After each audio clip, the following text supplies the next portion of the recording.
Welcome back to the lecture series on bioenergetics of life processes. So, today is our second lecture. So, in the first lecture, if you recollect, we talked briefly about the different sources of energy, the sun or the stars like sun. For earth, of course, sun is the nearest star, and which is the perennial source of our energy till the sun cools down. Similarly, we talked about chemical sources of energy or chemosynthesis, and we briefly outlined the 4 weeks what we will be dealing, and these are the important point. So, week 1 we are dealing with bioenergetics and origin of life, partly along with the thermodynamics and mechanism of energy transduction. So, this is what we will be dealing for next 4 classes. Then the week 2 we will talk a little bit in detail about chemosynthesis and photosynthesis, and exactly how these things are kind of throwing light to our understanding of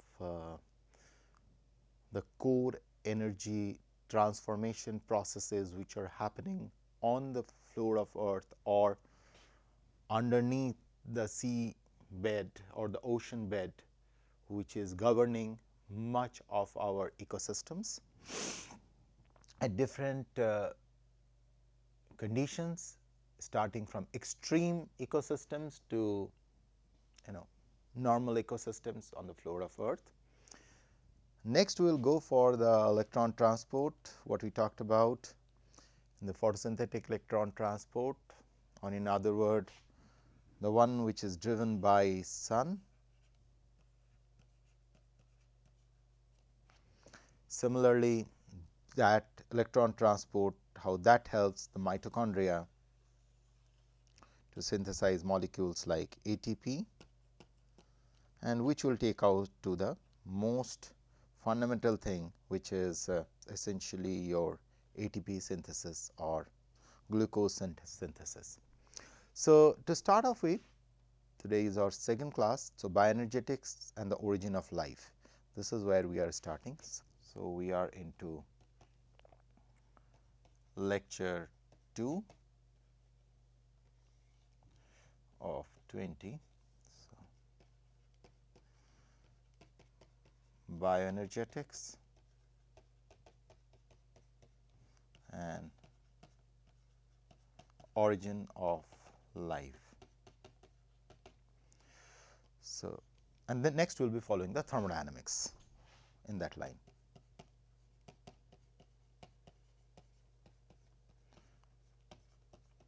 Thermodynamics, and that will be followed by, that's a fourth point we will be dealing with, mechanism of energy transduction. Yes.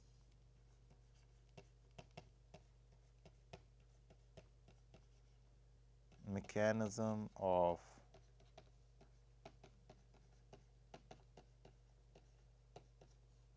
energy transduction. Okay. So, when you talk about origin of life, so probably one of the most challenging question for philosophers, for biologists, for natural scientists, for all of us, irrespective of which domain of knowledge we are pursuing.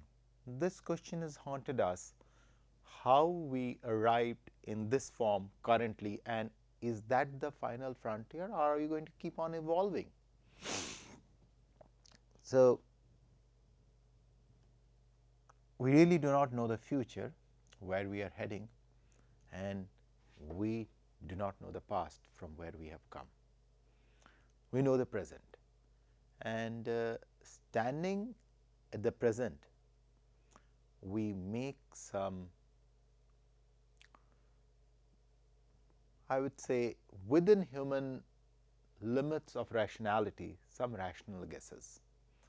They may be wrong, they may be right, but since we can't travel back in time, and we cannot travel in future as of now. We do not have a time machine. So, our only machine what we have is our brain, and we have this earth as our experimental lab, where we do some experiments which tries to mimic an earth which, as per the guess of the geologist, is some billions of years old. So, probably life has evolved, as they say, some 4 or 5 billion years ago, some form of. How was the earth at that time? Now, think of it. We can't even think properly how was the earth 100 years back. We do not have that many data set. Based on that, currently I see, the ice caps are melting, and there are pollution problem, there are this issue, that issue. We sometimes wonder that, well, these are just 100 years. In a span of billions of years, where only truth which has happened is the change. Change is the only thing which remained permanent all throughout these processes. How really we can make some bold remarks which I see all over the media time and again. But well, keep that aside. If we think of a earth, or at least we try to think of a earth which is some billions years old, how was the earth? So, when we have to talk about the origin of life, we have to pinpoint some of those critical events, what mankind believes are critical event. Those who have done some degree of research believes that. Possibly these were the events which govern who we are today. So, today, if we look at today where we live, so this is our story. We live in an environment. So, this is time present. So, this is the arrow of time moving forward, and this is where we are standing. Okay. At this point, this environment is rich in oxygen. So, we live in aerobic world, and our major energy source is sun. We have green plants as autotroph,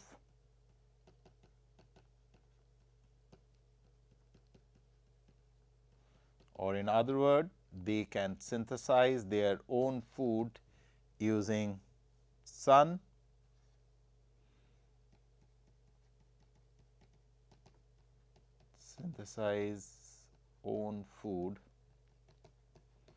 using solar radiation and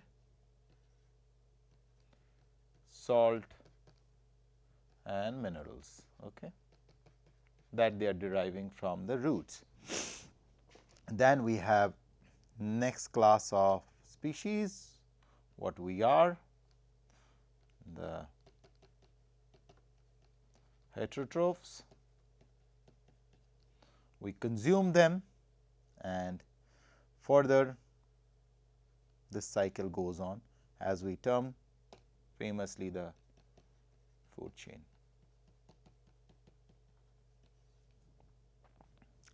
Now, the question is, what was it if we pull the time arrow back to say 4 to 6 billion years ago? How was it? Was it like this? On all likelihood, origin of life was not that beautiful, or not what you see today.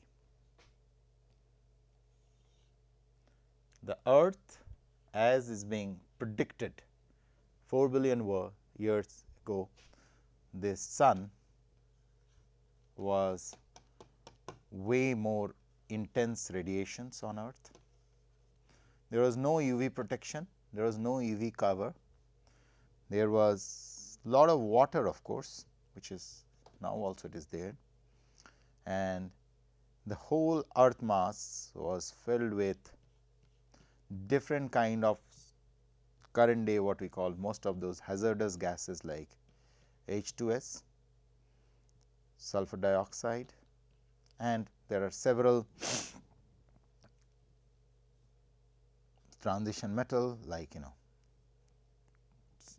sulfides,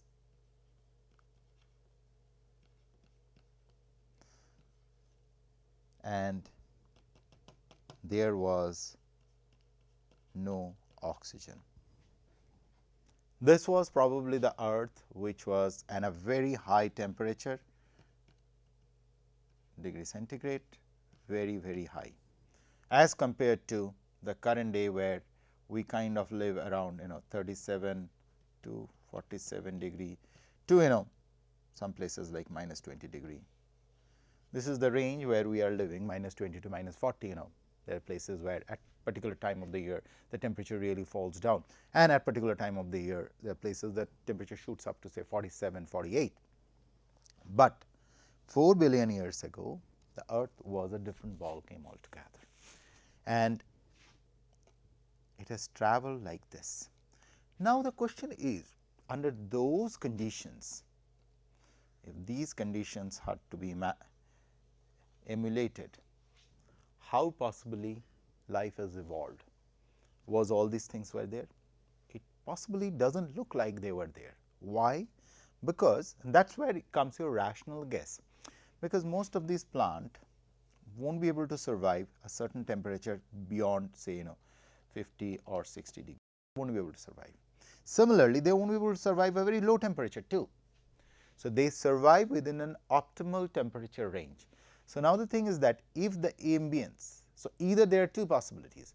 The first form of life which evolved could tolerate high temperature. Possibilities are there. Okay? So if we put that first forms of life evolved could tolerate very high temperature. Interestingly, if we write this line, that brings us to a very interesting paradigm. That essentially means these were some kind of a hyperthermophiles.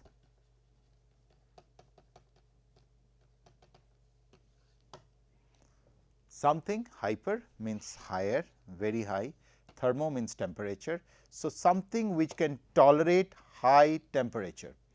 And having said this, think of it, there are such microbes which are hyperthermophiles, and these microbes could be found, it is not that they are extinct, could be found in extreme environment on earth like hot spring, geysers, or deep inside the earth crust. So, essentially if you see these environment, these are the environment what we are talking about, something like this, something like this. In other words, still we have such situation where you have high temperature, you have sulfur rich compounds, and that is where life survives. And when I said that we make rational guesses based on experimentations, based on observations, that is how the origin of life story rolls. We make guesses possibly how that may have happened, and that is all based on within the framework of human rationality. So, possibly that is where we lay the foundation stone that these hot springs or geysers are the source where life probably has originated. And as a matter of fact, those of you who do molecular biology must have seen that there are a lot of research goes on these microbes because they can withstand such temperature, and for all kind of DNA manipulation, most of the enzymes which functions. So, these are those enzymes which functions at those high temperature, those enzymes which are related to DNA editing some way or other are extremely helpful. As a matter of fact, the whole field of molecular biology relies on those kind of exotic organisms, their genome, which helps to synthesize those kind of enzymes, the proteins, which can withstand very high temperature, these kind of harsh conditions. They have mechanisms which they have developed. But even before that, if we look at it, so this is where talking about where the organisms are formed. Now, in this soup, the first question comes, if we talk about a earth like this, the very first question comes is how the first set of molecules have formed.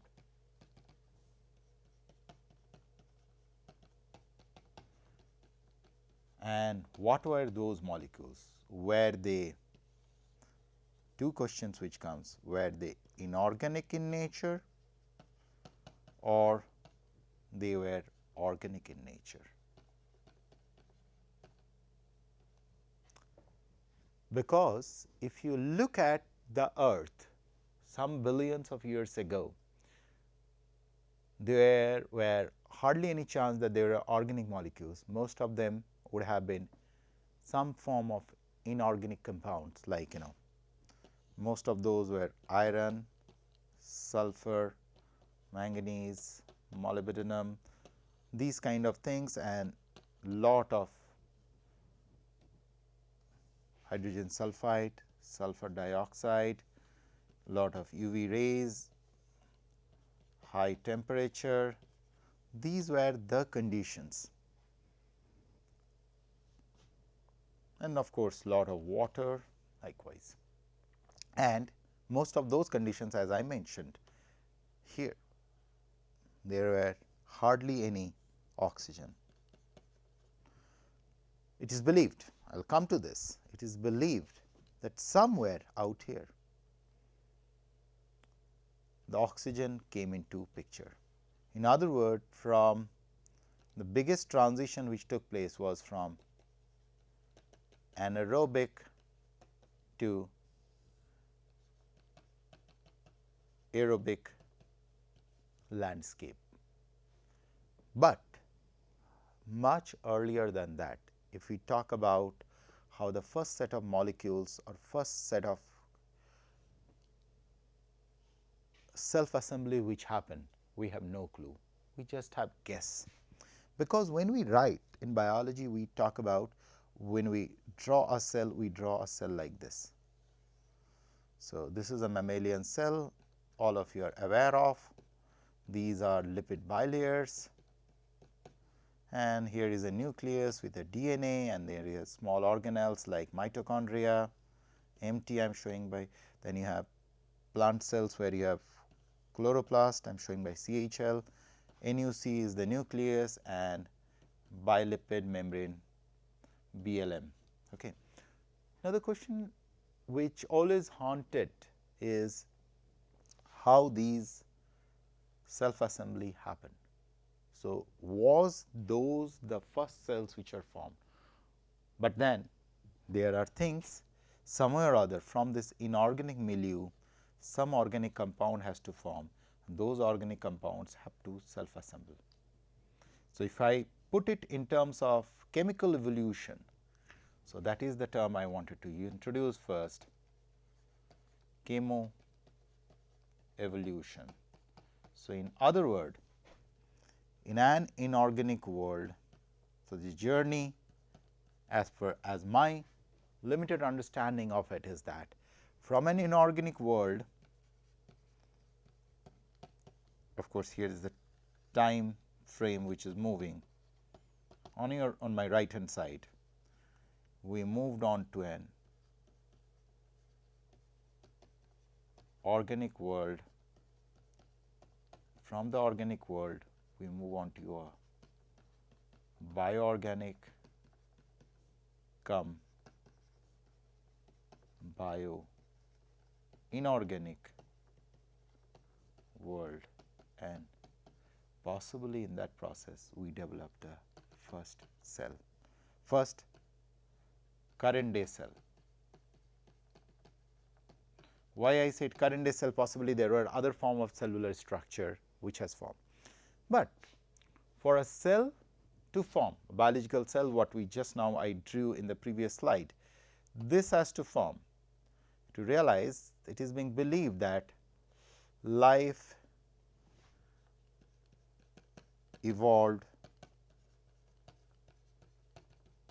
from ocean or water.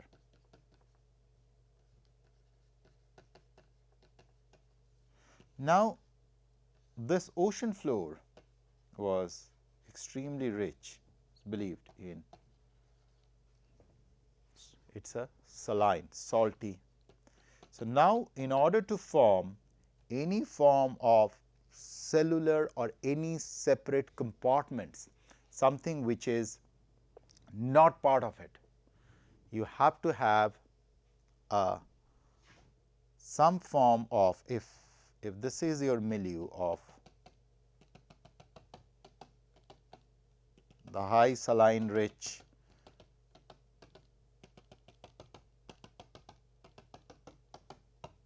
then you have to have some way or other formation of a compartment like this, and a compartment which some way or other manages to regulate the salinity inside. So, how the first cell has formed, what form of self assembly of molecules have taken place, we have no clue, but somewhere some 4 to 6 billion years ago, what we call today's biological cell, the foundation stone was laid by, it is believed by the chemoevolutionist, self assembly of inorganic compounds. Why is it so? I am coming to that. So, I told you that from the inorganic world, certain inorganic molecules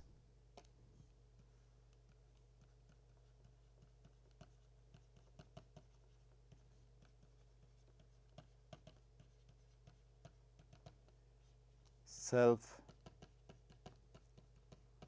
assemble.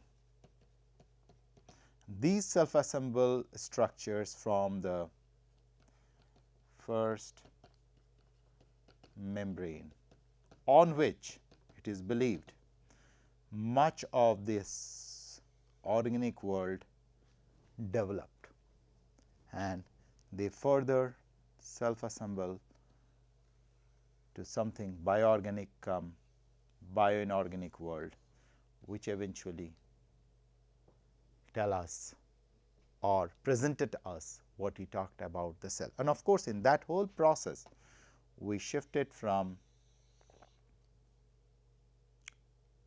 no oxygen to oxygenated environment, in other words anaerobic to aerobic world. This had remained our journey. Now, when you talk about this transition and shift and all these things, one common thematic which has evolved over the years or over billions of it is these kind of self assembly, membrane, formation of compounds have remained. They have been governed by charge transfer, or mostly electron transfer. because most of the reactions are redox reaction which requires electron transfer. So, to govern or to drive the evolutionary machinery, so the evolutionary machine, you need a perennial source of electron donor. This whole process of assembling, self-assembling catalysis were governed by a world of redox chemistry. Somewhere or other, this all started. Now, what we will do is we will talk about some of those first self-assembly of inorganic compounds which form what we call as present day modern biological cells. Interestingly, why we even talk that they must have formed from inorganic compounds. So, in the next class, we will again revisit the modern day cell and we will pull the story back to 4 billion years ago. Why we think in that way, what are those clues, what are those small points or pointers which tells us possibly the evolution has followed a journey of something like from inorganic world through inorganic molecules, self-assembly of inorganic molecules to the first membrane which act as a catalysis for forming lot of organic compounds, bioinorganic and bioorganic compounds which led to the evolution of the present day cell. So, I will close in here, and the next class will again start our journey from this structure or the modern day structure out here, and we will again take a dip back in time with our rational time machine, that why possibly life has evolved from here. Okay. Thanks a lot for your attention.